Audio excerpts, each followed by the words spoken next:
Welcome to Bloodborne 101. Today's topics are the basics of combat, the controls of the environment, and how to survive. My name is Johnny aka Ninnies, and I will be your guide through this dark, long night. Today's episode will be the longest in this series as there is much to cover. So let's start off by looking at our on-screen interface first, and then move on to the game's mechanics and weapons. Starting at the top left corner of the screen, we see our red health bar, our green endurance bar, and the quantity of blood vials and quicksilver bullets that we have. At the beginning of the game, the vials and bullets will be capped at 20, but you can use Carol runes to increase these numbers. I will touch more on Carol runes a little bit later. Underneath and to the right of those is a square box that will display your quick slotted items. There are a wide variety of items that you can equip that are both offensive or defensive that you can use once they are shortcutted.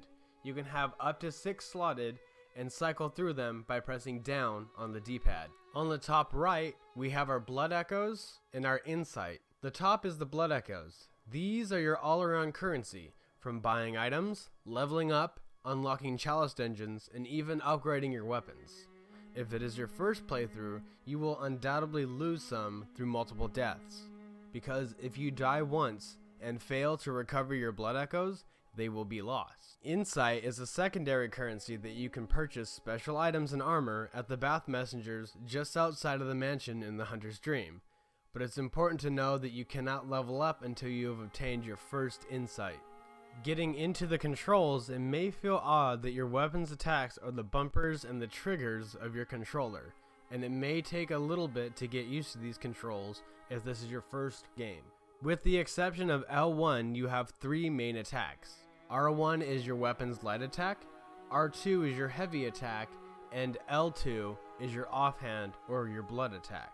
The reason why L1 is an exception is because this is your transform button, where your weapon takes on a different moveset or even a different look. Get used to trying a different combination of light, heavy, and transformed light and heavy attacks early on.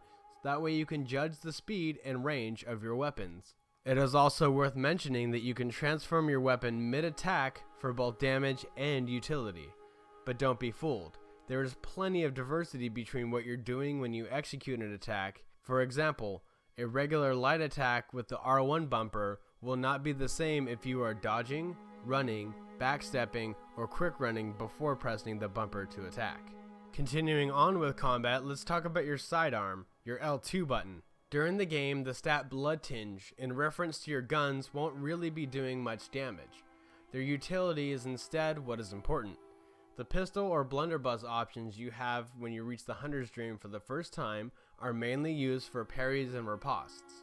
Learning the timing and shooting the enemy when they are about to strike you leaves them open to a devastating critical attack known in Bloodborne as a Visceral Attack. This Visceral Attack, where your character plunges his or her hand into the enemy, can devastate or perhaps even kill a regular mob.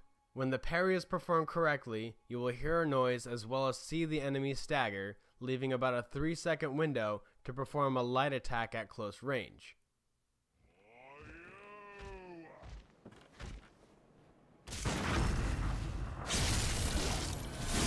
Not everything can be parried, but opportunities for visceral attacks may still be possible if at any point you run out of quicksilver bullets. You can press up on the D-pad for the emergency 5 bullets at a cost of about 20% health. The other kind of visceral attack is a backstab, which is done by charging up a full R2 until it glows and hitting the back of an opponent. It will create the same stagger and sound as a parry and carries the same damage ratio, if not more, due to the fact that your weapon stunned the opponent.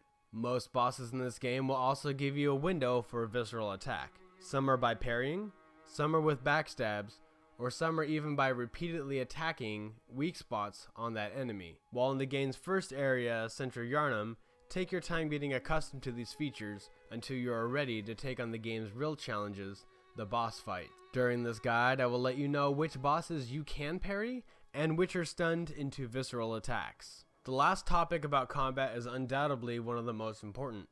Learning how and when to dodge will keep you alive. There are 2 different types of dodging in this game. While you have no target locked on, you will roll to the direction that you dodged. When you are locked on, by pressing the right thumbstick in, the camera focuses on your target and your dodge rolls turn into strafes around the target in a circular radius. Being locked on or free will also change the combat just slightly. When you are locked on, your attacks will focus in on your target, as well as your dodge and counter attacks will home in on the target. I also advise being locked on for performing parries, as it makes sure your bullets hit their mark. While you are free, your attacks will be performed in the direction you aim with the left thumbstick. I find it easier to get backstabs on mobs and enemy hunters when you are not locked on, because you can dodge through them, charge the R2, and aim it towards their back before they have a chance to recover. When you are hit in Bloodborne, the game's new health mechanic will allow you to recover almost all of it through a hidden stat named Rally. During a short amount of time, if you get hit for about 1/3 of your HP, chances are you will get about 3/4 of that HP back. But if you get hit again, you will only be able to recover the most recent amount of health lost. The hidden stat Rally is exclusive to what weapon is being used, and if any blood gems add the timing to it. The higher the Rally, the more health you will be able to recover per hit, and the more time you will have to recover that health. For those of you that are familiar with Dark Souls, Bloodborne offers less weapons and armor than its previous From Software releases. In total, there are 15 main hand weapons and 10 offhand weapons. I classified the main hand weapons in 3 subcategories. First is the skill forward weapons. These are the Blades of Mercy, Burial Blade, and the Threaded Cane. These weapons hit fast and use less stamina per swing and are for those who prefer the quick and agile nature of a skill-focused hunter. The second is the strength forward weapons, Hunter Axe, Kirkhammer, and Stake Driver. These weapons hit hard, stagger easier, and use more stamina per use. These are for the heavy hitter type of hunter. The last category is for the hybrid weapons. These are the Beast Claw, Chikage, Reiter Polish, Rifle Spear, Ludwig's Holy Blade, the Saw Cleaver and Saw Spear, Ligarius's Wheel, and the Tenitris. These weapons combine stats of Strength, Skill, Blood Tinge, and Arcane. These weapons are also more technical than their straightforward counterparts, but they are more powerful because of it. Armor in Bloodborne is more for the stats and the overall look of your hunter. When selecting an armor, look first at its poison, frenzy, and elemental defense. Next, look at its thrust, blunt, and physical defense. For 90% of the enemies in the game, blood defense will not matter to you outside of some enemy hunters, PvP, and 2 bosses. Armor cannot be upgraded in this game, so carry a few sets on you that have a high frenzy, a high elemental defense, and a strong blunt and thrust defense. Carol runes act like your ring and accessory slots in Bloodborne. Once you have the rune tool, you will be able to boost your HP, stamina, maximum blood vial and quicksilver bullet totals, and your defensive and resistance stats. You get 3 normal rune slots, and your 4th is your oath slot, which takes the place of a covenant. Lastly, I'm going to touch on the main status effects that you will encounter. These are Poison, Rapid Poison, Frenzy, and Beasthood. When the poison meter builds up, you will begin to lose health steadily until the meter drains or it is cured with an antidote. Rapid poison, however, is more dangerous. It works similar to how bleed was in Dark Souls for those who are familiar, but for those who are not, once the meter fills up, you will instantly lose a percentage of health. The buildup can be cured with an antidote just like poison. The status effect Frenzy is the most dangerous of this group. When you're hit with a frenzy attack, the bar will increase steadily at a fixed rate. Once the meter fills up, your hunter will take roughly 85% of their total health in damage instantly. The only thing that will cure Frenzy is Sedative. Beasthood is a status that will increase while under the effects of a Beast Blood Pellet or while using a Beast Claw.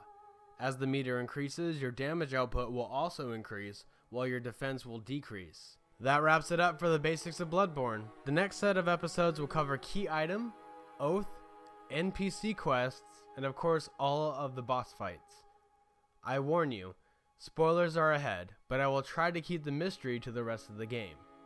Thank you guys for watching, and fear the old blood.